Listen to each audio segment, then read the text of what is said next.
Hey, everyone. Welcome to the podcast. Hello. It's a podcast. Coming live from Austin, Texas. As always, South Sorolla. Austin. Gavin. Jack. I am Bernie Burns. I got my own close-up. Hey, Your I mic did isn't it even right. close to your And face. go. Sorry. Hey. We're ready. We've only been saying like 1 minute, 10 seconds. Get it ready. I have to admit, I'm going to annoy the shit out of you tonight. I'm fully distracted by our You're just playing Minecraft? sponsor Minecraft server. Jack wanted to see he wanted to see something. So I Yeah. showed it to him. The sponsors have built out. It's nuts. They built the altar of pimps. Oh, They yeah? recreated the altar of pimps on this server on the PC. What's inside it? I don't know. Candy, chocolate. You got to go to Australia to find out. Yeah. Oh, what is that? They've got like stairs on it? Yeah. Oh, that's cool. Fucking new and improved, That's baby. a much cooler looking altar of So pimps welcome to than the that. podcast where we watch Bernie play Minecraft. Not No. even like a Let's Play. You can't even see what he's Yeah, doing. no. You're just going to see the back of Well, a that's laptop. what like 90%. Let's watch. Did you see that story that came out a few days ago about that woman who went to jail for an overdue video that she had checked out from a video store? No. What? I'd say that's fraud, though. I mean, you go to jail for delinquency. She on had something. checked out Monster-in-Law in 2005. See, okay. You want it to be a good movie, though. You don't want it to be Monster-in-Law. There it is. Dalton's And videos. this video store, I guess she kept Is she it. getting her hair cut? The video store eventually went out of business. And she didn't know a warrant had been put out for her, so she went into like the police station to complain about something. And of course, they looked her up. They're like, "Oh, there's a warrant for your arrest." She spent a night in jail because she kept Monster-in-Law. Jesus. And the video's out of business? The video place out of business? What video Wow. store is that kind of an asshole to put a warrant out for a $20 They movie? probably just wanted their rest movie of her back. Life, It's probably though, like people are going to talk to her about Monster-in-Law. What yeah. is Monster-in-Law? That is it was the Bette Midler? Jane Fonda, Jennifer Lopez movie. Oh. I only know. I had to look it up. I mean, I'm not. You know, Jason, when everyone was using Netflix for discs, Jason, who plays Tucker in Red vs. Blue, Jason Saldana, he calculated that he paid for Hotel Rwanda. Everyone had one Netflix movie they just kept for a long time. He kept Hotel Rwanda for 13 months. He estimated he paid like $85 to never watch Hotel Rwanda. Yeah. I did And that I with just recently met the guy who produced Hotel Rwanda, and I had to tell him that. And you know what his response was? He goes, "Well, I should have watched it." It's a great movie. It was really good. I spent like 90 quid on Goodfellas. Just sat there. Did This you really? is Goodfellas. Have you I seen respect Goodfellas? that. I did eventually, but it took me like 18 months Such to a watch good it. film. Did you just pull that out of your ear, You Gus? know what I hate about these fucking cushions that we sit on? Yeah. They're stuffed with feathers. Never, whatever you're gonna say has never happened to me. Every I don't now know and what then, you're holding. the little pokey end sticks out, and you're Yeah. just like yeah. scratching against it the whole time. You have to pull a fucking feather out of your goddamn That's not a cushion. feather. Feathers are God. That's black. a feather. That's like It's a first feather. world problems just defined right Did you there. say feathers aren't black? Well, I've What the never fuck? seen black. I've never seen a stuffed anything that they use black feathers to What does stuff it matter what color it is? Yeah. Well, actually, black It feathers. just seems strange to me. It's cheaper to buy black feathers than white ones, supposedly. isn't Why it? is that? Well, it's like if you buy wool from a white sheep. Sorry, you want that? If you want I wool, like the idea that you're buying the wool from the sheep. No. Hey, give me your wool. I'll trade you. but a farmer can sell white wool for quite a lot, but black wool nobody wants it, so they use it just to stuff crap. I imagine it's the same with feathers. Well, white wool is cheaper because I guess white wool is White a wool basis. isn't cheaper. Black wool's more expensive. No, black wool nobody wants it. It's you can't sell it for much. So it's No, I'm worth sorry. less To the farmer, it's worth less. to everyone then. Yeah. But Does he charge what more? what was I saying? I don't know. I'm so confused. Guys, I think I messed that up because I said white wool's cheaper. White wool's more expensive because I guess it's the basis for like you can dye everything and make it that color. Like in Minecraft. Like in Minecraft. Everything comes full circle. Today we were talking about hair, and it made me think about the story I read earlier oh, today, no. where this head lice specialist from Go on. Northern California claims that the proliferation of selfies is making head lice spread like crazy Really? Because everyone's putting their heads close. because together. everyone puts their heads That's close together. funny. Oh, I've done that And at a lot of conventions. And it makes lice. Oh. It makes it easier for lice to jump person to person. She said that she has seen a rise in head lice in high schoolers and college age students. And here's a video from. It's the, amazing from the the store. things that people are coming up with. That like technology is ruining people. Like how it's making like selfies cause people to get head lice, and playing on phones gets you a crustier anus, like we talked about last week. Yes, Wait, what? absolutely, same thing. Phones give you a crusty anus? Because people don't get off the toilet as quick as they used to. Oh. Okay. Well, you have He a made that up. By the way, this is not a story. This is Nah, This it's is a totally Gavin-free true. theory. Oh, Dude, it's so you want to talk bad. about the shittiest service in Australia? The fucking taxis in Melbourne. Oh, yeah. I had a taxi cab Oh, driver. here we go. So I got in this fucking cab at the Crown Casino, and I'm like, take me to the Hyatt. He's like, okay. He's like, where is that? I'm like, it's on, whatever street. He's like, okay. We start driving in that general direction. He's like, okay, where is it from here? I'm like, it's over there. He's like, a couple more streets going that direction. He's like, okay. And then we miss it. I'm like, hey, you missed it. It's back over there. He's like, what? We turn around. He misses it again. Like, no, you're past it again. It's over there. We pull up, and it has the big sign up front. It says Hyatt. He goes, oh, you meant Hia. This is the Hia. I was like, fuck you, dude. Fuck you. I did not mispronounce the goddamn name. Don't give me this goddamn bullshit. Put it on you. It's like, no, it's your fault. I couldn't find this place. How many people get in this fucking cab and go, take me to the Hia? My favorite thing to do is in Austin you can have the app hail a cab. Yeah. How does that work for you? It's pretty funny actually. My favorite thing to do is I put in my home address and I punch the mic and I say pick me up now, whenever. And you can see when they're arriving. You can see them on the map, like how close they are to you. They get lost. It must be my neighborhood. They get lost all the time. I see them all do like 3 laps in my neighborhood and like take all these random roads until they eventually come to my house. Are they doing that on purpose? Or are they just idiots? Just warming the tires. Your neighborhood, because you two live in the same neighborhood, your neighborhood's confusing. Yeah. Even though it's just straight streets, it's confusing. It's a grid like every other. Even though it's straight streets, I every time I go there, I'm like, what? I turn here, or do I turn by this porn shop or the next porn shop? So it's or the Mexican Caballero bar. That place has great drink specials. Which one do I turn by? And then it's like you get in your neighborhood, no fucking street lights. There's like one right by your house, which I know about because I had to hide from it when I was doing the DS street passing thing. Only street house in the whole, or street light in the whole neighborhood is right by your fucking house. Yep. Other than that, nope. You talk crap about the like the strip club and all that dirty stuff that's in my neighborhood, but whenever there's a cab driver who doesn't quite know where I live, I'll be like, I live in this area, and I describe it more and more. And he's like, oh yeah, by the strip club. And I'm like, yeah, you know exactly. He has an apartment above. Take the alley between the adult toy store and the strip club. That's where I live. So when they installed fiber in your place, you said they had it's like a big box that was in there. So the guy. There's water running out of it? This big box? The guy like climbed the pole, he had to run fiber from the pole down to the back of my house. You know, they have like they call it the demarc out there. And then they convert it there from fiber to Ethernet.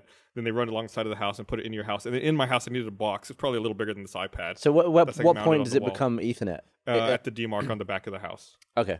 So it's just a Cat 5 cable coming out. Mm-hmm. Oh, okay. No, well, I mean, it's fiber from the pole to my house. Then there's a box in my house that converts it to Ethernet. It seems like you got it all the way to your house. You might as well get it right in the...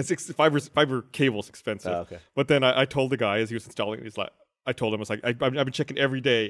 And as soon, this is the first day I saw it was available. I signed up as soon as I could. And he said, I believe it, because there's room up on the pole for like 500 houses, and you're the only person plugged into it. Jesus. You must have the like the first person in the world. Oh, that's it. That's exactly what it looks like. Wow. So that's the box on your house. Yeah, that's the box that's on the back of the house. Converts from fiber to that's huge and ugly. I mean, there's already cable, there's already like a Time Warner box if you have cable on the back of your house. Would you not get it because it was huge and ugly?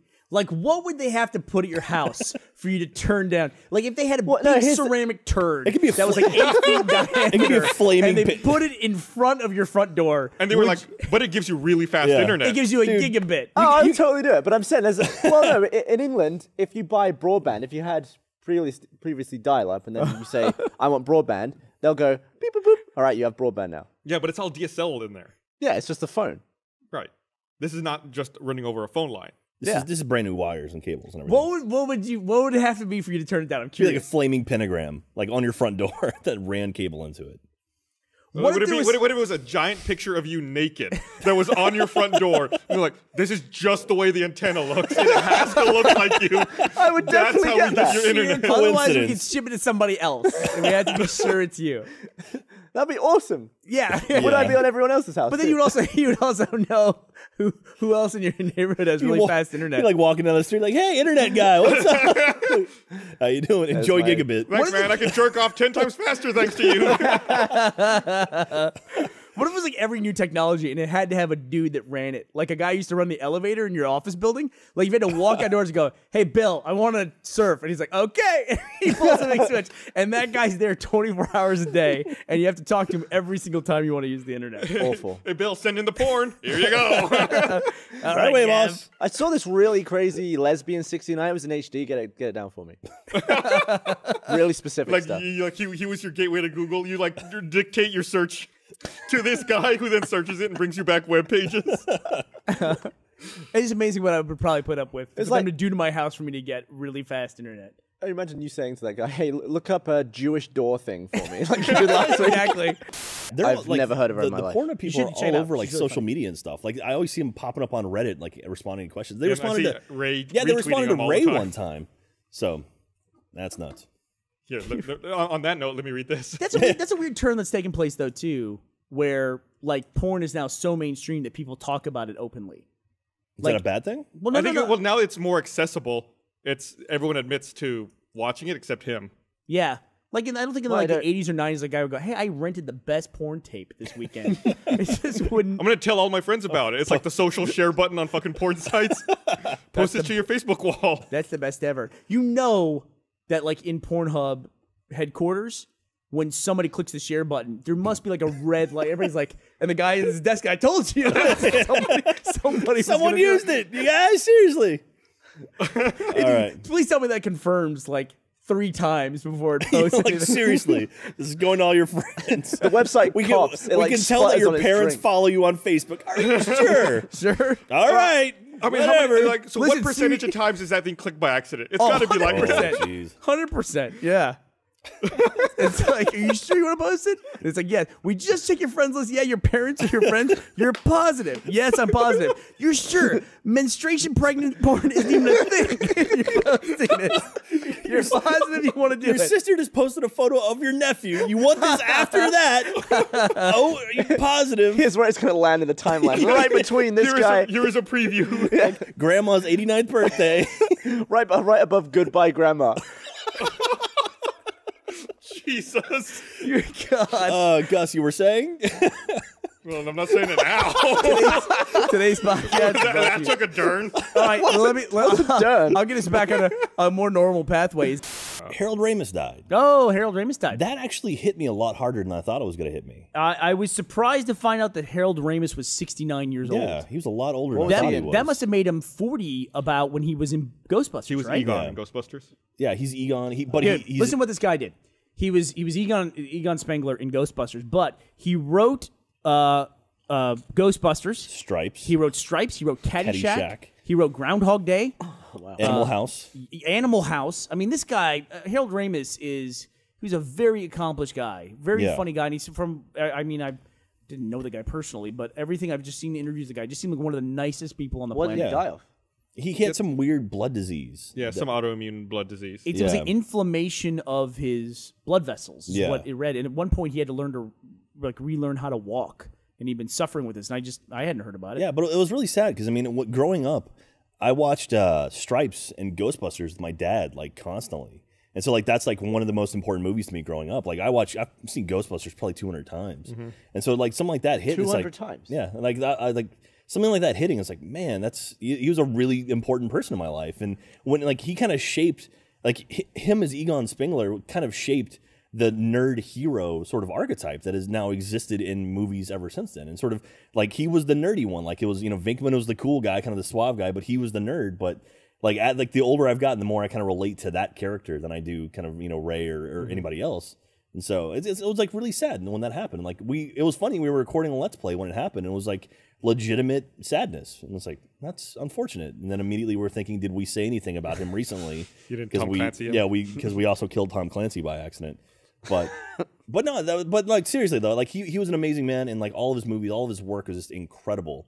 And even you go back and watch something like Knocked Up, he plays Seth Rogen's dad, and it's like such a simple scene, but like it was just perfect for him. I was just thinking about that. That is a really great scene. I was trying to think what Seth Rogen movie it was, and it was Knocked Up. Yeah, and he's really great in that. He seems super personable, and it's like almost it feels weird. Like it felt like an older comedian, like talking and having a good time with a younger comedian, He was in wasn't he in Orange County, the Colin Hanks movie with like Jack Black? I think he was in that as well. It was the same kind of deal where just like, man, he's kind of thank you, Brooke. So it's sad to see him move on, or it's sad to see like icons from my youth now passing on, and it's kind of terrifying to think like someday Steven Spielberg's not going to be around. And so anyway, not to bring down the podcast or anything, but well, mission 69's too young. accomplished. yeah, rest in peace, 69's Harold Ramis. Too young, yeah. You will be missed. Seemed like a really great guy, and I definitely enjoyed almost every movie that guy worked on.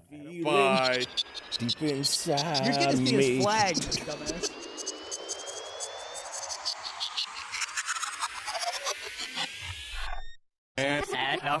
And it's a podcast.